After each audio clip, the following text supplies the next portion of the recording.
तो पुतिन के साथ भारत के रिश्ते मैं कह सकता हूं कि निश्चित तौर पर तलवार की धार पर चलना है। भारत तेल खरीद करके यूक्रेन वॉर में रूस को फंड कर रहा है। ये बहुत बड़ा आरोप भारत के ऊपर था और एक तरीके से भारत को यूक्रेन वॉर में खलनायक के तौर पर पेश करने की कोशिश भी थी। और देखिए, पुतिन जैसा आदमी जो रूस का राष्ट्रपति है, वो भी प्रधानमंत्री नरेंद्र मोदी के आभा में है। और जब नरेंद्र मोदी कुछ बोलते हैं तो चीन भी डर जाता है, पाकिस्तान भी डर जाता है, कश्मीर में लोगों की हालत खराब हो जाती है। अमेरिका के राष्ट्रपति डोनाल्ड ट्रंप उनके उनके उनके व्यक्तिगत मित्र है। यहाँ तक कि जब ऑपरेशन सिंदूर हुआ और जब सीज फायर हुआ तो क्या रूस भारत के साथ खड़ा हुआ? बिल्कुल खड़ा नहीं हुआ।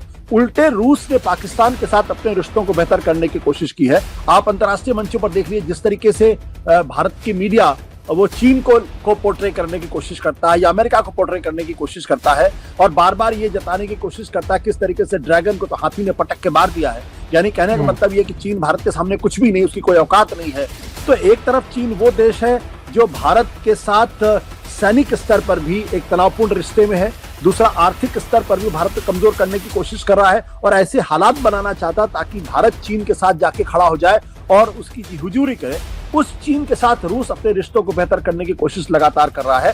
या दोनों तरफ बैलेंस बनाने की कोशिश करता रहा भारत, फिर न इधर का रहेगा न उधर का रहेगा। पिछली विदेश नीति में शायद हम ऐसा ही देख रहे हैं। रूस के राष्ट्रपति पुतिन का भारत दौरा क्या भारत के लिए संवेदनशील और चुनौतीपूर्ण है? क्या मोदी पुतिन मीटिंग से अमेरिका और यूरोप नाराज हो जाएंगे? और क्या रूस से दोस्ती बचाते बचाते भारत पश्चिमी देशों को खो देगा? या फिर मोदी सरकार ऐसा बैलेंस बना लेगी जिससे दो नावों में सवारी भी सुरक्षित रहे? आज बात उस अहम दौरे की जो दिल्ली के लिए किसी अग्नि परीक्षा से कम नहीं है। रूस के राष्ट्रपति व्लादिमीर पुतिन की 2 दिन की भारत यात्रा आज से शुरू हो रही है और यह दौरा सिर्फ कूटनीतिक नहीं बल्कि एक संतुलन का भारी खेल भी है। एक तरफ रूस जो भारत का पुराना भरोसेमंद साथी है और दूसरी तरफ यूरोप और पश्चिम जिनके साथ भारत व्यापार बढ़ाना चाहता है, फ्री ट्रेड एग्रीमेंट भी फाइनल करना चाहता है। इधर फ्रांस, जर्मनी और ब्रिटेन के राजदूतों ने पुतिन पर हमला बोला, वो भी भारत की जमीन पर और पुतिन की यात्रा के ठीक पहले। यानी एक तरह से भारत पर भी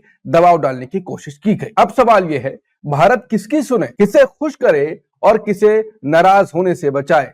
सबसे बड़ी चुनौती यही है कि 5 दिसंबर को होने वाली घोषणाओं में रूस को लगे कि भारत उसके साथ मजबूती से खड़ा है और पश्चिमी देश जो अगले महीने भारत आने वाले हैं इन समझौतों पर ज्यादा आपत्ति ना करे। तो क्या भारत ये कर पाएगा या दोनों तरफ बैलेंस बनाने की कोशिश करता रहा भारत, फिर न इधर का रहेगा न उधर का रहेगा? पिछली विदेश नीति में शायद हम ऐसा ही देख रहे हैं। आशुतोष सर जी, पुतिन का दौरा भारत के लिए कितनी चुनौतीपूर्ण, कितना संवेदनशील मामला है? देखिए, ये तो खतरों से खेलना है। एक तरीके से ये भी कहेंगे तलवार की धार पे चलना है और इसमें खतरे काफी हैं फ्रॉम राजनयिक पॉइंट ऑफ व्यू से, यानी डिप्लोमेटिक पॉइंट ऑफ व्यू से, विदेश नीति के पॉइंट ऑफ व्यू से। क्योंकि इस पुतिन के ऊपर इस वक्त जो पूरा का पूरा यूरोप है और अमेरिका, उनका ये कहना है कि दरअसल पुतिन ने यूक्रेन पे हमला करके एक हमलावर देश का रुख अख्तियार किया है और जिसकी वजह से पुतिन के खिलाफ अरेस्ट वारंट भी इशू है। तो पुतिन के साथ भारत के रिश्ते कह सकता हूं कि निश्चित तौर पर तलवार की धार पर चलना है और इसकी वजह से आपने देखा कि भारत के ऊपर अमेरिका ने 25% का एक्स्ट्रा टैरिफ लगाया था, जिसका असर भारत की अर्थव्यवस्था पर पड़ता हुआ साफ दिखाई पड़ रहा है। हालांकि उसके एवज में भारत जो रूस से लगातार ऑयल खरीद रहा है उसमें थोड़ी कमी भी आई है, लेकिन एक जमाने में जब भारत रूस से ऑयल खरीदता था तो उसका प्रतिशत तकरीबन 2% था, लेकिन जब से यूक्रेन वॉर शुरू हुआ है तब से वो बढ़कर 40% के आसपास हो गया है। और जो ट्रेड, बायलेटरल ट्रेड भारत और रूस के बीच में ऑयल को लेकर $10 बिलियन का था, वो आज की तारीख में $68.7 बिलियन का ट्रेड हो गया है। तो भारत और रूस के रिश्तों में ऑयल परचेज यानी जो तेल की खरीद है वो एक बहुत ही महत्वपूर्ण भूमिका अदा कर रहा है। लेकिन इसकी वजह से भारत की अंतर्राष्ट्रीय स्तर पर काफी आलोचना भी हो रही है और अमेरिका ने इसी वजह से भारत के ऊपर एक्स्ट्रा 25% का टैरिफ भी लगाया हुआ है। तो यानी भारत और रूस के रिश्ते इस वक्त एक ऐसी दिशा में चल रहे हैं जिसमें ना तो उनके साथ रहना उचित है और ना ही उनको छोड़ना उचित है। तो इस संदर्भ में अगर हम देखेंगे कि पुतिन जो भारत की यात्रा पर आए हैं, इसको अमेरिका और यूरोपियन देश किस तरीके से देख रहे होंगे, ये बहुत आसानी से समझी जा सकती है। और आपने बिल्कुल सही कहा कि जब पुतिन की यात्रा होने वाली थी उसके कुछ दिन पहले ही जिस तरीके से 3 यूरोपीय देशों ने कि जो उनके उनके भारतीय अनुयायी हैं, जो फ्रांस, जर्मनी और यूनाइटेड किंगडम, उन्होंने एक लेख, और उस लेख में उन्होंने पुतिन की जम की आलोचना की है। लेकिन इस लेख का जो संदर्भ है वो पुतिन की आलोचना नहीं है, क्योंकि पुतिन की आलोचना तो सारे देश कर रहे हैं इस वक्त। तो ये लेख भारतीय मीडिया में 3 बड़े देशों के जो राजदूत है वो क्यों ये बात लिख रहे हैं, या डिप्लोमेट है वो क्यों इस बात को लिख रहे हैं? वो दरअसल भारत को संदेश देना चाह रहे हैं। भारत को संदेश दे रहे हैं कि आप जिस तरीके से पुतिन को एक राजकीय सम्मान दे रहे हैं और अपने यहाँ उनका आदर सत्कार कर रहे हैं, ये उचित नहीं। और इसलिए मेरा स्पष्ट तौर पे मानना है कि पुतिन का भारत यात्रा इस वक्त भारत के लिए बहुत कठिनाई पैदा करेगा, तलवार की धार पर चलने जैसा होगा। और भारत को अंतर्राष्ट्रीय मंचों पर काफी एक्सप्लेन करना पड़ेगा कि उन्होंने पुतिन को इतनी इज्जत क्यों दी कि उनको एक राजकीय सम्मान के तौर पर यहां बुलाया जा रहा है। तो उस संदर्भ में बहुत चैलेंजिंग है, बहुत ही चुनौतीपूर्ण है।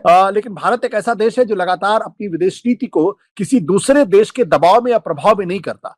उसको इंडिपेंडेंट तौर पर अपनी विदेश नीति को चलाने का पूरा अधिकार है, और मुझे लगता है कि उस दिशा में ये बढ़ा हुआ कदम है। लेकिन जो चुनौतियां हैं, उन चुनौतियों का पालन कैसे करेगा, उन चुनौतियों से पार कैसे पाएगा, अमेरिका और यूरोपीय देशों को कैसे समझा पाएगा कि भारत दरअसल अपनी विदेश नीति को अपने स्तर पर तो चलाने की कोशिश कर रहा है, लेकिन इसका ये कतई मतलब नहीं है कि वो पुतिन के समझाने पर या पुतिन के किसी प्रभाव में है, या वो यूक्रेन युद्ध में वो पुतिन के साथ है। क्योंकि आपको याद होगा पिछले दिनों डोनाल्ड ट्रंप ने दरअसल उनका जो प्रशासन था उनकी तरफ से कहा गया था कि भारत तेल खरीद करके यूक्रेन वॉर में रूस को फंड कर रहा है। ये बहुत बड़ा आरोप भारत के ऊपर था, और एक तरीके से भारत को यूक्रेन वॉर में खलनायक के तौर पर पेश करने की कोशिश भी थी, और संदेश भी था कि आप पुतिन के जितना करीब आएंगे, रूस के जितना करीब आएंगे, वो भारत के लिए हितकर नहीं होगा, सही नहीं होगा। आशुतोष सर, तो आपने कहा कि रूस के साथ, पुतिन के साथ भारत का ना ज्यादा दूर जा सकता है, ना वो उसके पास आ सकता है, लेकिन अब इसमें तो बैलेंस करना पड़ेगा। लेकिन भारत बैलेंस करने के कारण पिछला इतिहास हमने देखा है कि इधर भी साथ हो जाते हैं, उधर भी साथ हो जाते हैं, तो फिर तो और राजनीति खराब हो जाएगी, विदेश नीति हमारी। और दूसरा, एक होता है बैलेंस करना, दूसरी तरफ उसमें हमारी एक मीडिया भी है, वो इतना हो हल्ला करेगी, इतना हो हल्ला करना शुरू हो गया है कि विदेशी लोग भी उसको देख रहे होंगे। तो क्या एक तरफा पूरा माहौल वैसे भी बन जाता है, पर खराब मीडिया भी इसमें एक रोल निभाएगी? देखिए, मीडिया की वजह से तो भारत की विदेश नीति का हाल बुरा हुआ ही, इसमें कोई दो राय नहीं है। आपको अच्छी तरीके से याद होगा कि कश्मीर के मसले पर आज से कई साल पहले जब सरकार ने कमेटी बनाई थी कि वो जाके जमीन पे देख के आए कि दरअसल वहां पे क्या हालात हैं और उन हालात का कैसे मुकाबला किया जाना चाहिए, तो उस कमेटी ने उस वक्त के गृह मंत्री राजनाथ सिंह को एक रिपोर्ट दी थी, और उसमें साफ तौर पे कहा था कि भारतीय मीडिया को कंट्रोल करने की जरूरत है, क्योंकि उनकी वजह से कश्मीर में हालात काफी बिगड़ते हुए दिखाई पड़ रहे हैं। आप अंतर्राष्ट्रीय मंचों पर देख लीजिए जिस तरीके से भारत की मीडिया वो चीन को पोर्ट्रे करने की कोशिश करता है, या अमेरिका को पोर्ट्रे करने की कोशिश करता है, और बार बार ये जताने की कोशिश करता है किस तरीके से ड्रैगन को तो हाथी ने पटक के मार दिया है। यानी कहने का मतलब ये कि चीन भारत के सामने कुछ भी नहीं, उसकी कोई औकात नहीं है, और चीन को एक तरीके से बड़े खलनायक विलन के तौर पर पेश करने की कोशिश करता है। उसका भी नुकसान कहीं ना कहीं भारत को हुआ है। तो भारतीय मीडिया को ये समझना चाहिए, खासकर टेलीविजन चैनल्स को समझना चाहिए कि आप जिस तरीके से विदेश नीति के मामले में असंवेदनशीलता और नासमझी का परिचय देते हैं, वो दरअसल भारत की विदेश नीति को नुकसान पहुंचाता है, भारत को नुकसान पहुंचाता है। लेकिन इसका एक दूसरा पक्ष भी है कि सरकारी पक्ष ये चाहता है कि नरेंद्र मोदी की छवि एक ऐसे व्यक्ति के तौर पर पेश की जाए, एक ऐसे प्रधानमंत्री के तौर पर पेश की जाए कि पूरी दुनिया उनके औ में है, पूरी दुनिया उनके आभा मंडल में पूरी तरीके से मंत्रमुग्ध है। और देखिए, पुतिन जैसा आदमी जो रूस के राष्ट्रपति है, वो भी प्रधानमंत्री नरेंद्र मोदी के आभा में है, और जब नरेंद्र मोदी कुछ बोलते हैं तो चीन भी डर जाता है, पाकिस्तान भी डर जाता है, कश्मीर में लोगों की हालत खराब हो जाती है। अमेरिका के राष्ट्रपति डोनाल्ड ट्रंप उनके व्यक्तिगत मित्र है। लेकिन पिछले 5-6 महीनों में अगर आप देखें, खासतौर पहलगाम घटना की बाद से, तो क्या पहलगाम घटना के बाद रूस ने पाकिस्तान की किसी तरीके से आलोचना की कि आतंकवाद के मसले पर? यहां तक कि जब ऑपरेशन सिंदूर हुआ और जब सीज फायर हुआ, तो क्या रूस भारत के साथ खड़ा हुआ? बिल्कुल खड़ा नहीं हुआ।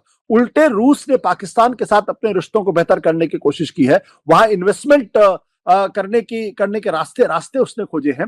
वो रूस आज की तारीख में चीन के बेहद करीब है, वो चीन जिससे भारत अपने रिश्तों को बेहतर करने की तो कोशिश कर रहा है, लेकिन चीन और भारत के बीच में रिश्ते बहुत ही तनावपूर्ण है।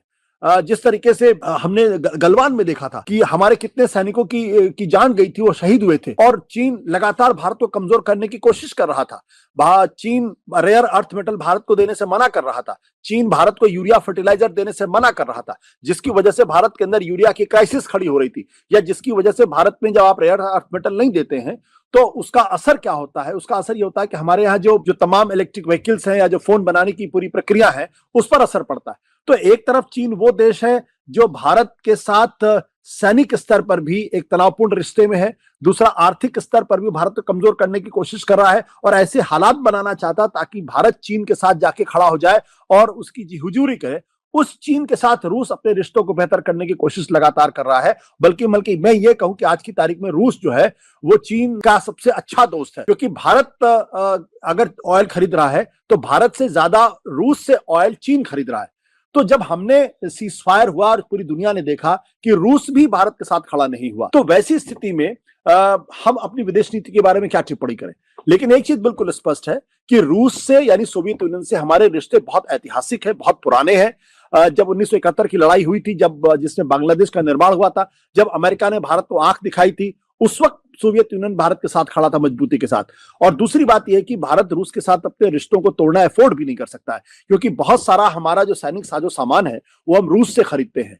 तो इन सब चीजों को देखते हुए ये बिल्कुल तलवार की धार पर चलना होगा और उसमें गिरने का भी खतरा है और कामयाबी के साथ जो है आगे निकलने का भी की भी उम्मीद है।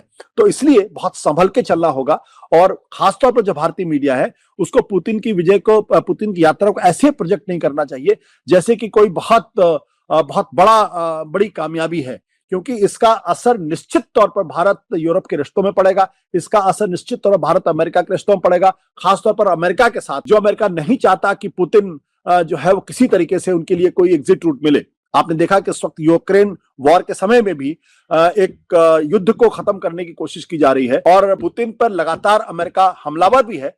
हालांकि जो फॉर्मूला दिया है वो फॉर्मूले में ऐसा लगता है जैसे रूस के साथ खड़ा है, लेकिन ऐसा परसेप्शन जो बन रहा है वो भी ठीक बात नहीं। तो भारत के लिए मुश्किल है, लेकिन ऐतिहासिक दोस्ती है और पुतिन अगर भारत आ रहे हैं तो ठीक है, लेकिन उसको बहुत ज्यादा बढ़ा चढ़ा के पेश करने की जरूरत से नुकसान ही होगा, फायदा नहीं होगा।